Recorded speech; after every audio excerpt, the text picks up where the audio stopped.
Greetings and welcome back to room 303, and we now turn in your hymnals to page 736, Robert Frost's classic Fire and Ice. Let's jump back to 731 though for just a moment, and let's give you some information on Frost. Notice here the dates, 1874 to 1963. We've already met Frost, of course, The Road Not Taken, and so we're going to do a little bit more biography information. And again, let me remind you, I give full lectures in the junior year on Robert Frost. I do a number of his titles from our junior anthology. So if you're at all interested in this poet, after especially we do Fire and Ice, my guess is you probably will be, because this is such a famous and important text.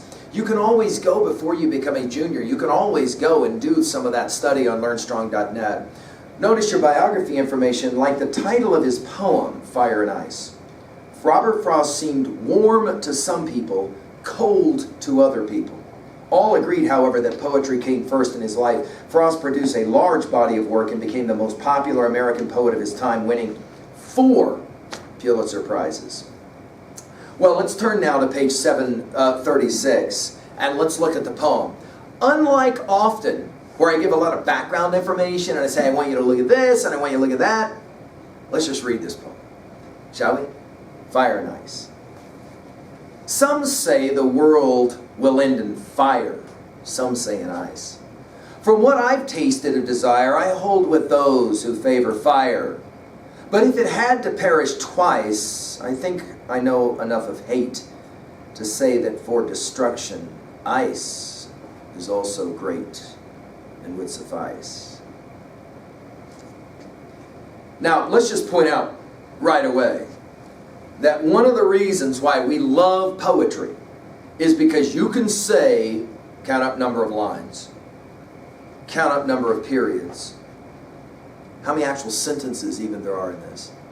You can say an amazing amount of information in a poem, an amazing amount of information in just a couple of lines. The great Polish poet Czesław Miłosz said that a poem can carry more than bucket loads of prose. And he's absolutely right about that.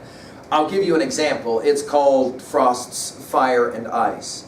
Let's begin, first of all, by pointing out the dualities that we live with. For those of you that know anything about the Taoist yin-yang symbol, right? That circle with part of it being white and part of it being black, with the 2 inner circles and all of that. In your senior year, you'll study with me a really important poet named William Blake, who writes his Songs of Innocence, Songs of Experience, and he makes the same argument, and that is this.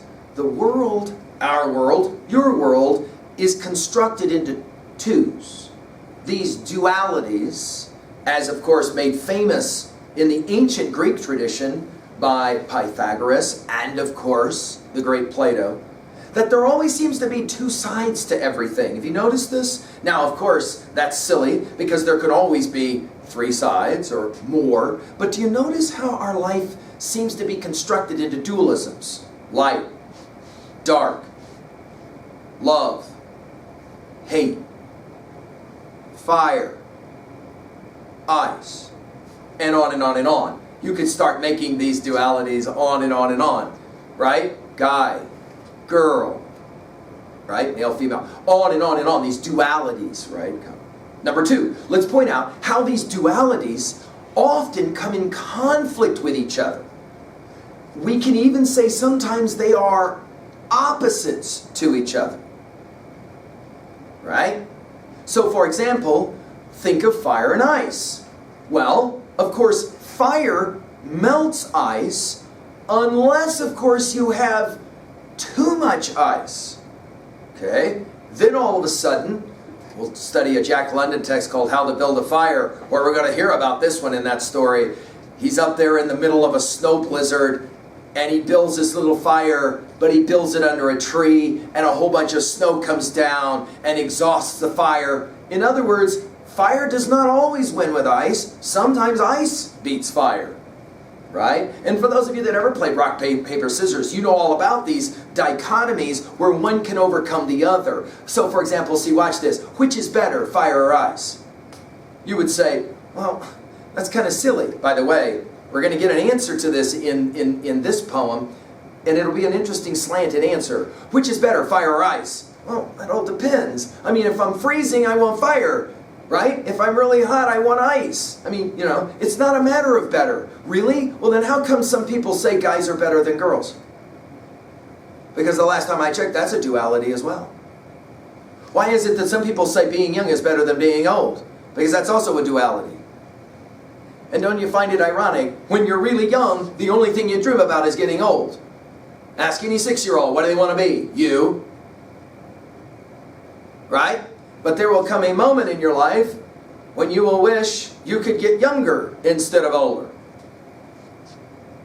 Fascinating.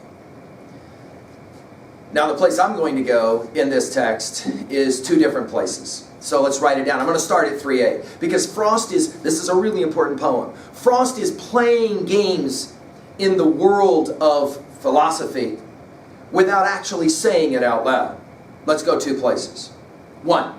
The first place we'll go is to the great Italian poet Dante. In his classic Divine Comedy, he takes a journey, in the first part, to hell, Inferno. For example, above the door of hell is the sign, "Abandon hope, all ye who enter here." That's above the door, right? Some ingenious student put the same sign up of Mr. McGee's door years ago, and it's remained there for a long time. Hell, welcome to hell, all hope gone. You would think, from what you know about hell, that there would be lots and lots of fire. It's stunning to pick up Inferno and read it, and there's not a lot of fire. In the center of hell, where it's the worst, where the worst imaginable people go to have the worst imaginable punishments, it isn't fire, it's ice. And by the time you read in the 32nd canto of Inferno, you'll actually find a sea of ice. There are people buried in it up to their neck. And they freeze for eternity. And somebody comes walking along and kicks your head off. And it rolls. And then somebody else comes along and picks it up, brings it back, and puts it back on you. Over and over again. Fascinating. The second place that we're going to go to talk about this duality that's clearly in the mind of Frost is the great German philosopher Nietzsche. And he wrote a really famous essay called Apollonian Dionysian. Now, that sounds really complicated. It's not. What Nietzsche did is he looked at Greek thought and he looked at Greek mythology and he said, these Greeks, they were onto something. Because their myths are a mirror that kind of describe personality types. And there are 2 types of gods that are quite fascinating. One is the god Apollo. Very ordered, very organized, very about the facts. Apollonian. The second one is the god Dionysius, the god of wine and revelry, the god of MTV Spring Break. And Dionysius, well, he does crazy, which is why he's the god of the theater. He's the god that likes for people to go crazy and have a good time. The confused, the crazy, the doing strange things, that's Dionysian. And what Nietzsche said in his essay is that the Greeks had figured out something that his present-day Europe was somehow losing. Like somehow you had to choose one or the other, right? And what he said the Greeks did is they respected both. They honored both. They understood that you have 2 sides that are kind of important. Now, of course, the other way to think about this is the head versus the heart question, right? When you have to make a major decision, do you make it with your head? Reason, think it out. Or do you make it with your heart? Intuition. In the senior year, I will speak with seniors and we'll talk about what's the best way to choose the college you're going to go to. Some will make lists and do research and find out all this stuff and all of this thing. I got to do this. Other students, well, a father was telling me recently, his daughter, long drive for the visit to go to the college. She gets out of the car, steps onto the campus. 10 seconds later, she says, "Let's go." He goes, "Go? We drove 14 hours to get here, honey. What do you mean, let's go?" "No, this is not my college. I can tell already." The dad, very Apollonian, bing, bing, bing, bing, bing. The dad's like, no. We didn't come 14 hours so that you could be here for 10 seconds. And the daughter, very Dionysian, her heart. It's an emotive thing. No, it's just got the wrong feel for me, Dad. It's not the place for me. I can tell already. How can you tell? Give me an answer how you can tell. She's very Dionysian. She's like, I don't have an answer. It's called I can feel it. I won't be happy here. Let's go. Which, of course, already begs a very interesting 3B question. Are you more Apollonian or Dionysian? Are you more head or are you more heart? Last time you had to make a major decision, how did you make that decision? Did you go and talk to people, get research, do all this stuff? Or did you go, yay, let's do that, that'd be awesome? Right? How do you make your decisions about the really important stuff of your life? Now this poem is going to play games with all the stuff that we've just covered as prior knowledge. So let's go back to it. He begins with the word some, which is funny. Some say, obviously he's talking people, right? Some people say the world will end in fire. Well, this makes sense given the time that Frost wrote the poem. Why? Because the Second World War ended with fire in the Pacific Theater. Do you remember this? The dropping of the atomic weapons on both Hiroshima and Nagasaki ended the war with a bomb, but started the Cold War. And the last time I checked, ice is cold. Some say the world will end in fire. We're going to blow ourselves up. Some say in ice. Well, of course, if you know anything about the polar caps, you know that they tell us that long, long, long ago, much of the world was nothing but ice, and then it warmed, and then we have oceans, but someday maybe there will be ice again.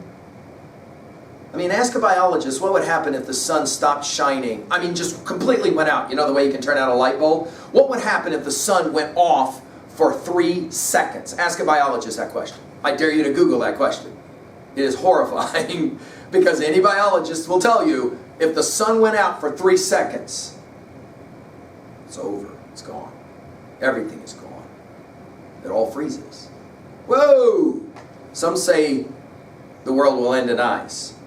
From what I've tasted of desire, so notice how he begins with some and then he comes to himself. Let me tell you how I think the world's going to end. By the way, at 3A already, let's say this. When you hit your senior year, you're going to study the great T.S. Eliot, who we already met in his, The Mystery Cat poem, and we had a lot of fun with. But we're going to see a very serious poem called The Hollow Men. The last lines of The Hollow Men are, this is the way the world ends. This is the way the world ends. This is the way the world ends. Not with a bang, but a whimper. And certainly Frost is playing the game of T.S. Eliot's Hollow Men. No question. How's the world going to end? This, of course, is a question of the 20th century, and guess what? It's still a question for us today. How do you imagine the world will end? Another 3 observation for those of you that saw the film, it's kind of old now, Armageddon. The world ends by a big rock hitting the world. And, and of course they got to go through all kinds of magic stuff to try and get the rock, the comet, blown up. How's the world going to end? Well, some say it's going to end in fire. Some say it's going to end in ice. He then is going to have a personal opinion. From what I've tasted of desire, I hold with those who favor fire. But if it had to perish twice, the world, I think I know enough of hate to say that for destruction, ice is also great and would suffice. Now let's jump to 2A really quickly and ask, what is going on in this amazingly simple and yet complex poem? 2 observations. 1, this is a poem about how the world ends. 2, this is a poem about how the world ends. Whoa, you already said that. No, follow. 1, this is a poem about how the world ends outside of me. This thing called this world I look at and I see. In other words, other people, i.e. some say. Right? 2, this is a poem about how your life is lived. An internal world. The world that is yours. And notice, it is a world of desire and a world of hate. Fire and ice. Stuff I want, stuff I don't get, stuff I don't want, stuff I love, stuff I hate. Our lives rotate around these 2 polarities, which is really fascinating. Think of it. When you're a child, there's stuff you love that now as a freshman, you look at it and you go, oh, please. I had a freshman once who said, I can remember vividly watching a certain cartoon when I was a kid. I loved it. Now that I'm older, my little sister is watching it and it's on all the stinking time, driving me nuts. Do not love it anymore. Take any song you really love, play it 50 times in a row, and watch how you can learn to hate it. Fascinating, right? The things we love, we grow to not so much care about. The things we hate sometimes, we grow to actually kind of enjoy. Our life is this complicated mix. Let's make some observations at 2A to finish now. Messages, themes. 1. Our lives are constructed around polarities, dualities of a kind, that seem to sometimes be in tension, and it is that tension which, of course, allows for the, can we say it, gravitational force of our life, right? Those things that kind of center us are the very things that sometimes separate us. Number 2, our lives are lived from the internal world, that stuff inside of our head, the thoughts you are thinking right now that nobody else can know about, to the stuff that's out there and other people. And it's constantly a dance between those two things. Think about how you are a you, but you're also part of a family.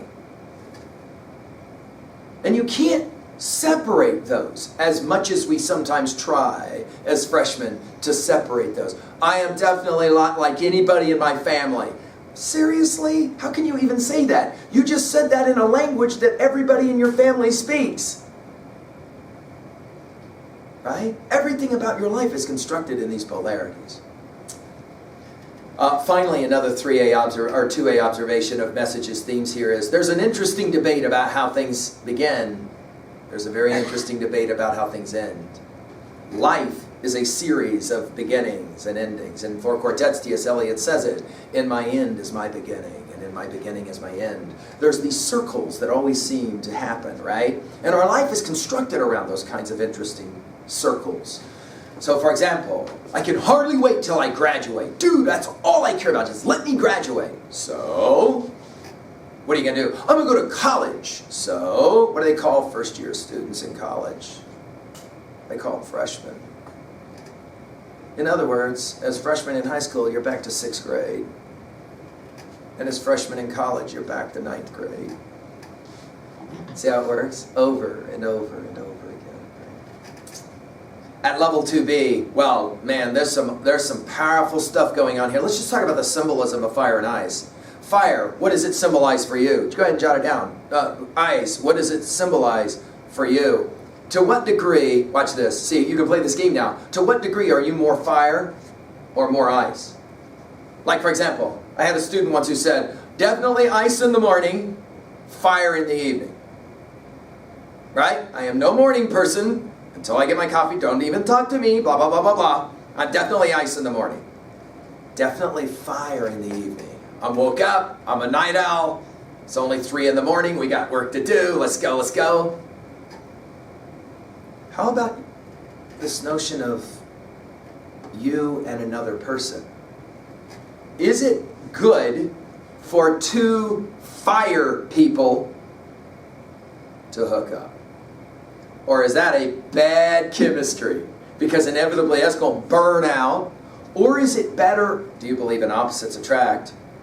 Is it better to have someone who's really fire and somebody who's kind of cold together? Very interesting, this one. There's any number of poets who have played the game of trying to compare fire and ice with 2 kinds of lovers. You'll see some of that when you're a senior as well, in a famous sonnet about it. At level 3A, what is for you the texts that play this game of dualities? Think about all of the video games that you play. You got to have a hero, and you can't have a hero without a villain. Isn't that odd? Imagine a hero without a villain. Odysseus is only heroic because Polyphemus, the nasty Cyclops, is in the cave and is ready to jack it. Right? You got to have pain to have comfort. You got to have suffering to have relief. The ancient Taoist story comes to mind. So let's play that one out really quick. This is a very famous story. And for those of you who like that yin-yang symbol, right, you may be seeing it on surfboards or skateboards or whatever, now it can help you out. That story, that symbol, stands for a story, a very famous story. Poor farmer has a boy, so proud of his son. Son runs away into the woods and comes back later that day with wild horses. Next door neighbor comes to his friend and says, "Whoa! You got all these horses in your corral." "Yeah, my boy brought them home." "Oh, you're so fortunate. You're so lucky." Father, all he ever says in the story, "Who knows what is good and what is bad?" Sure enough, the next day, the boy is riding one of those ponies to try and break it, falls off, shatters his arm, destroys his arm. It'll never be of any good again. Oh, the neighbor comes by. "I'm so sorry for you. Your son, now hurt, no longer has the use of his right arm." "Father, who knows what is good and what is bad?" Sure enough, the next day, the emperor's soldiers come to force draft conscription of at least one son of every family. And since the father only has one son, he's going to lose his son to go off and fight and possibly die in the war. But the minute that they see his arm is jacked, they say, "You're no good for service. You have to stay home." And the father now has his son saved. And again, the neighbor comes by and says, "Hey, your son, he didn't have to go off to the war. That's amazing. Look how fortunate you are." And again, the father, "Who knows what is good and what is bad?" And on and on and on the story can go, right? You see how this works? In other words, who knows what is good and what is bad? We make judgments about things all the time, don't we? Let's jump to 3B. What's a time in your life you made a judgment, you are thoroughly convinced it was a terrible thing, and it ended up being a really good thing?